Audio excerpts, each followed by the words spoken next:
Halo guys, welcome to New Designer. Oke, di video kali ini kita akan membahas tentang penggunaan dari sebuah dialog kalau di Quasar. Nah, jadi dialog itu bentuknya kalau di Quasar itu dia seperti ini.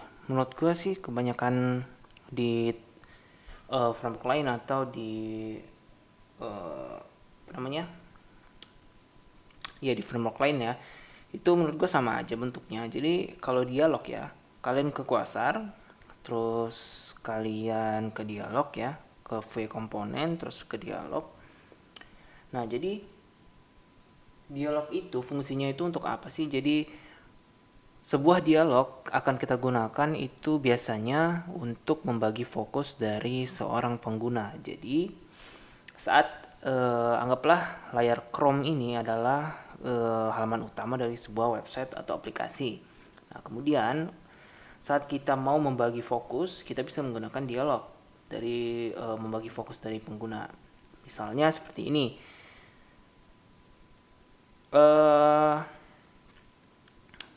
Dialog yang berisi sebuah input field atau inputan ya. Misalnya bisa berbentuk form, kemudian bisa berbentuk ya pokoknya ada inputan lah. Misalnya ya prompt. Nah, jadi fokus pengguna akan kita alihkan menuju form ini dulu gitu. Nah, misalnya kan kalau di sini tuh your address berarti kita harus mengisikan sebuah alamat gitu kan. Nah, atau bisa berisikan sebuah informasi aja. Misalnya seperti ini. Kalau di sini contohnya yang di card ya. Nah, ini various content ya. Misalnya kalau kita klik card, kita akan melihat sebuah informasi sesuatu misalnya gitu ya. Misalnya kita klik, nah maka informasinya adalah sebuah menu dari sebuah restoran gitu. Intinya gitu sih, membagi fokus. Jadi pengguna itu kita alihkan dulu fokusnya ke dialog yang akan kita buat gitu. Nah, untuk isinya itu random dan itu sesuai imajinasi atau sesuai kebutuhan dari sebuah aplikasi atau website itu sendiri. Misalnya kalau kita seperti ini tadi ya, kalau kita mau menampilkan sebuah makanan, jika mengklik bisa button, bisa dan sebagainya, itu bisa menggunakan dialog seperti ini gitu. Nah, cara pembuatannya gimana? Langsung aja kita ke kodenya.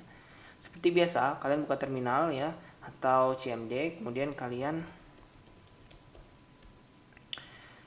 ke terserah direktori manapun ya, jangan lupa kalian buat project quasarnya npm init quasar, terserah di folder di directory manapun.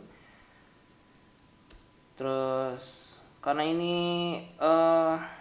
latihan ya, kita tulis saja dialog gitu, dialog tes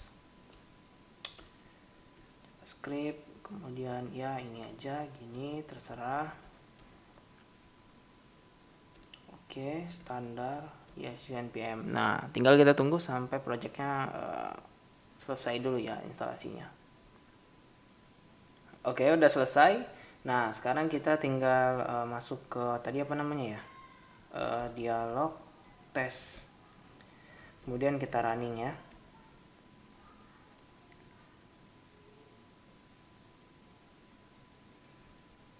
Oke, kita buka lewat Chrome aja. Nah, oke. Sekarang kita mulai masuk ke kodenya. Kita buka Visual Studio Code, kemudian kita tadi di dokumen ya. Kita langsung ke page, index page aja. Ini kita hapus. Nah, ini kita hapus. Oke. Nah, dialog itu merupakan sebuah, kalau gue bilang sih sebuah div ya, yang yang menjadi pembungkusnya nanti. Kemudian dengan banyaknya styling CSS yang kita buat, misalnya kayak penempatan dialognya, kalau di Quasar ini kan dia bisa di bawah, kiri, kanan, atas, tengah ya.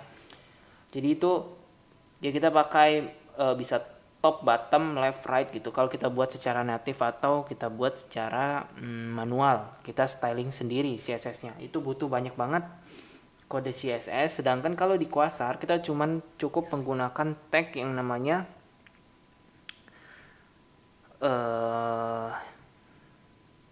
key dialog ya. Nah, ini key dialog. Kita pakai yang namanya key dialog ini.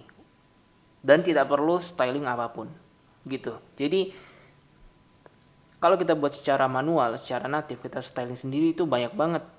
Kalau kalian mau mampir-mampir ke repositorinya Quasar di GitHub, itu kalian bisa lihat di situ gimana cara mereka untuk buat key dialog ini secara natif ya, secara manual. Sedangkan kalau kita pengguna framework Quasar ini, kita cukup menggunakan tag yang namanya key dialog ini. Nah, kalau kalian lihat di sini, key dialog ini punya yang namanya vModel ya. Ini wajib untuk pengaktifan dan penonaktifan dari dialog itu sendiri. Nah, jadi vModel ini berisikan apa? Yaitu berisikan nilai. Yang dimana nilai itu adalah sebuah variabel yang mengandung nilai boolean, true atau false. Jadi saat boolean atau variabel boolean itu bernilai true, maka dialog ini akan aktif atau akan muncul. Ya, kalau misalkan nilai variabel boolean tersebut itu nilainya false, maka dialog ini akan terhide atau tersembunyi. Oke, langsung aja kita coba ya. Nah, untuk pentriggernya, kalau di sini kalian lihat ini kan untuk pengubah nilai boolean itu kan kita pakainya button ya di sini ya. Nah, itu nggak mesti button ya, bisa berbentuk keylist, bisa berbentuk keycard, pokoknya segala macam sesuatu yang bisa merubah nilai dari variabel tersebut. Gue di sini kasih contohnya yang button aja, oke? Nah, jadi kita buat key button di sini ya. Key button labelnya adalah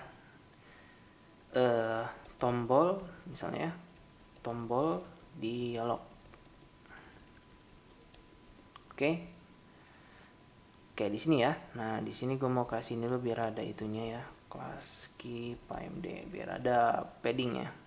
Nah, oke. Tombol dialog. Nah, kita akan buat di sini yang namanya sebuah variabel boolean. Ya. Kita buat dulu setup, terus return. Nah, misalnya ini adalah variabelnya show dialog ya. Show dialog dengan referensi nilai awal false. Gue bilang tadi ya. Nah, oke. Nah, sekarang kita akan buat key dialognya ya. Key dialognya kita akan ambil dialognya itu yang cukup banyak ininya aja.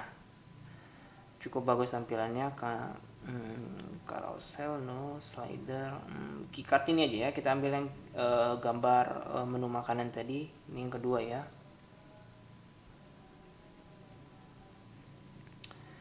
Key dialog kita ambil yang kedua.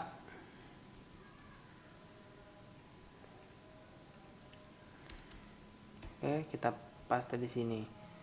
Nah, kelasnya kita hapus. Oke.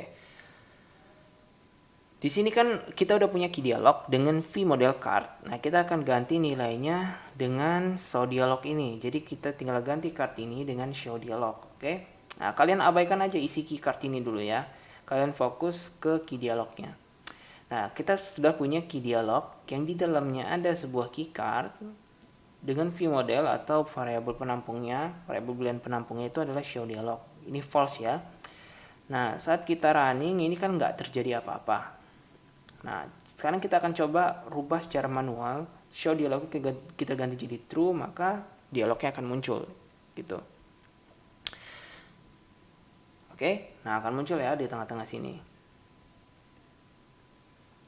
Nah, sekarang kita akan buat sebuah trigger di mana yang bisa mengubah nilai dari show dialog ini. Jadi di sini kita false dulu ya. Nah, kita tambahin add click di dalam key button ini di mana show dialog kita akan ganti nilainya jadi bukan show dialog gitu. Nah, jadi show dialog kita akan ganti nilai dengan yang tadinya false kita ganti dengan true. Nah, seperti ini. Oke. Sebenarnya ini kita tinggal ganti jadi true aja sih gitu ya. Karena nilainya kan false. Nah, seperti ini, oke? Nah, jadi kan udah sebuah trigger dan sebuah hasil dari triggernya itu dialognya muncul seperti itu. Nah, jadi gini aja sih untuk penggunaan dialog, simple, dan isi dari dialog ini kita bebas berkreasi, kita bisa tambahin form.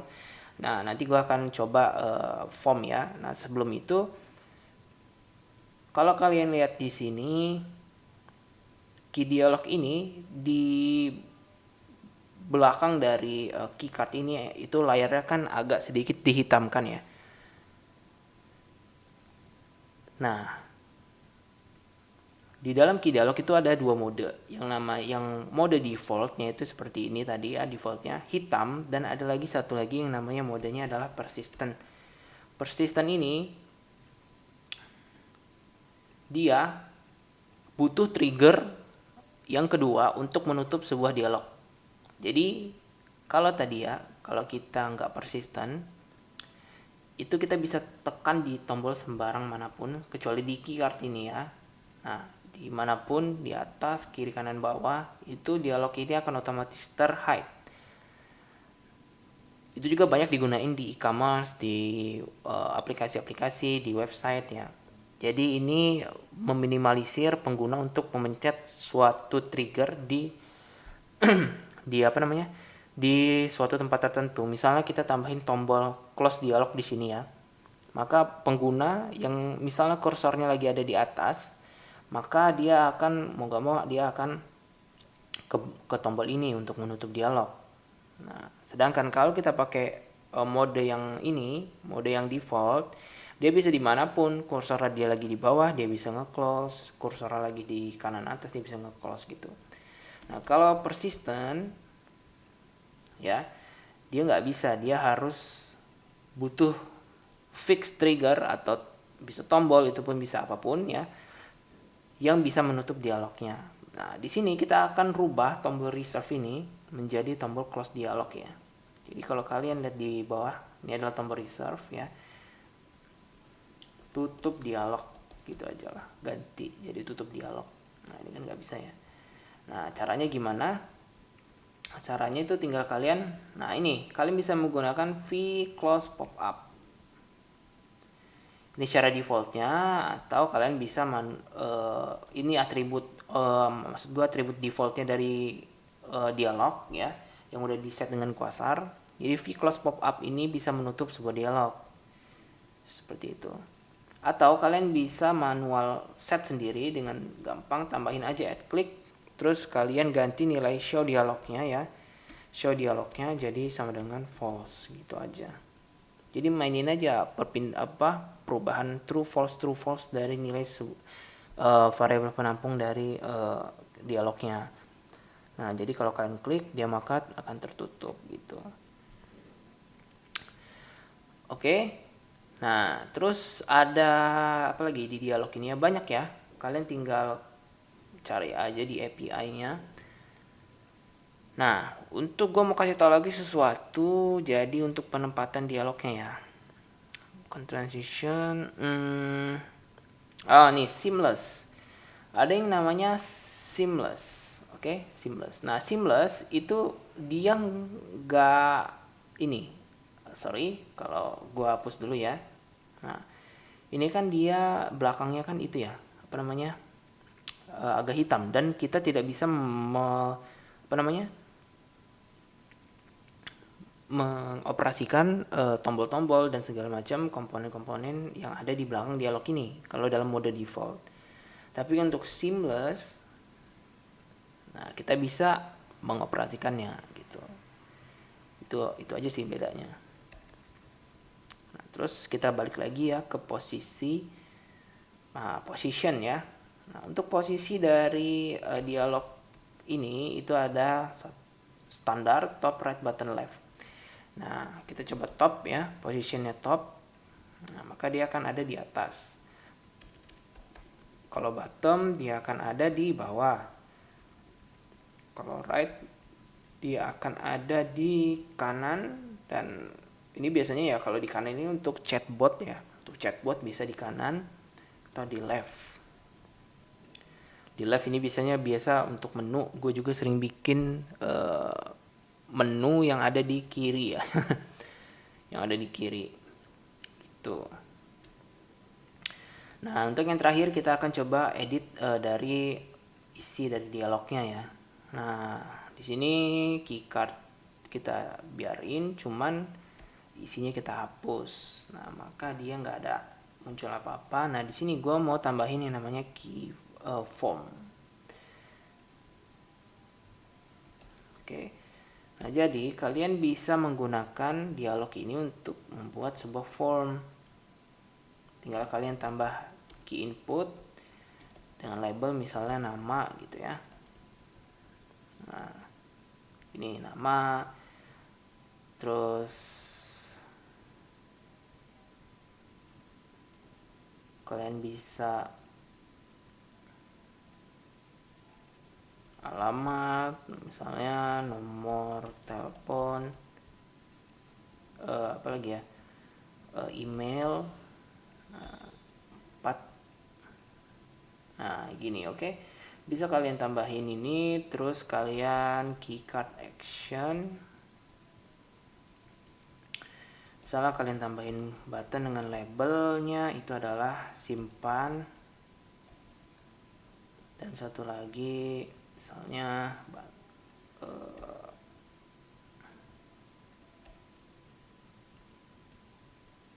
save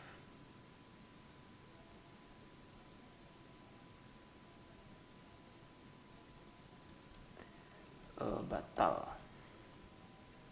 Nah, seperti ini. Tinggal kalian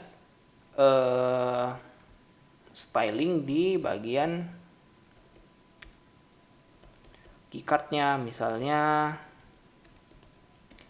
kalian tambahin widthnya itu 450 px misalnya gitu ya.